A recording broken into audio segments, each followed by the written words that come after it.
Salut, aujourd'hui je vous ai préparé un petit dispositif pour se mettre en confiance sur la hauteur. Suivez-moi, on va mettre les barres.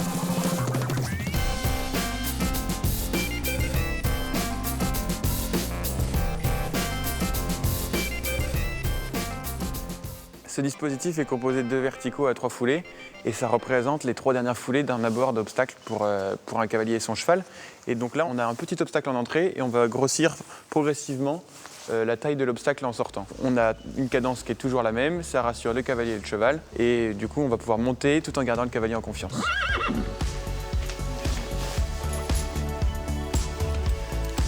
Doucement, doucement.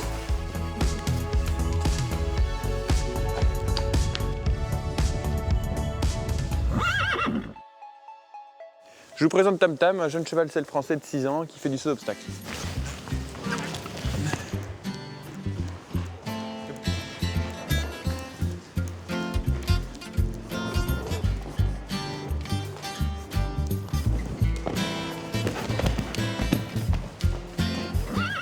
J'ai donné un peu de jambes là dans la ligne parce que je me suis retrouvé à rentrer petit, parce que j'étais rentré avec un cheval que j'avais rassemblé dans le tournant.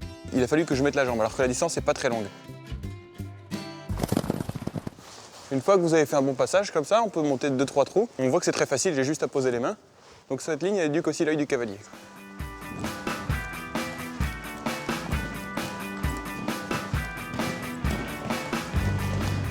Plus on va monter, plus je vais devoir attendre mon saut. Tandis qu'au début, j'étais plutôt allé chercher ma distance. Parce que si on veut travailler justement une main qui se pose, un cavalier qui suit son cheval, et intervenir le moins possible, il faut aussi aller dans le sens du cheval. Voilà, on monte, et puis tout se passe bien. J'ai vraiment pas beaucoup à intervenir, je fais rien, j'attends mon saut. La hauteur commence à arriver, on va pouvoir monter encore un petit peu. Mais il n'y a vraiment pas d'inquiétude ni de la part du cheval, ni de ma part, donc c'est impeccable. Si vous voulez vous mettre en confiance sur la hauteur, je confirme mon idée, il faut vraiment faire cet exercice. Là, je suis très calme, très posé, et tout se présente à moi clairement. J'ai aucune hésitation à avoir. Et le cheval non plus. Du coup, je saute sans m'en rendre compte, et on pourrait monter encore et encore. Le cheval saute bien. Vous voyez, à l'abord de mon obstacle, je me rassois plus près de mon cheval. Dans la courbe, j'étais plus en suspension. À l'abord, je me retrouve un petit peu plus comme ça. J'ai toujours les talons baissés pour être sûr d'être vraiment en équilibre, sinon on peut vite passer devant ou être derrière trop lourd. Il faut vraiment mettre le poids sur ses talons, c'est un super verrou qui permet de garder un équilibre dynamique. Et pour ce qui est des mains, elles sont toujours posées vers la bouche. Donc c'est lui qui me guide, il faut avoir le bras élastique et les bras posés. Allez, on continue, on monte encore un petit peu.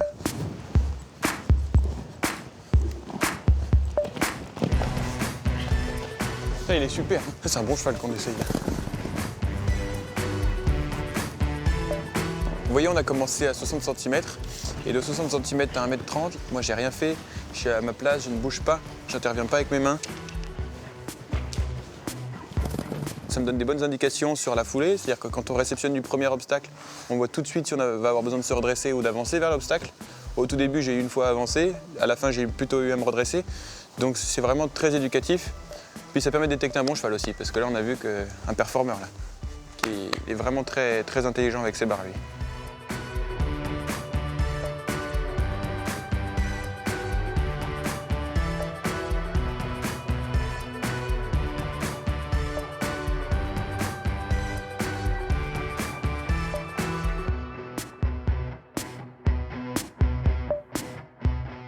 C'est exactement la même chose pour préparer un cheval sur 80 cm que sur 1m40.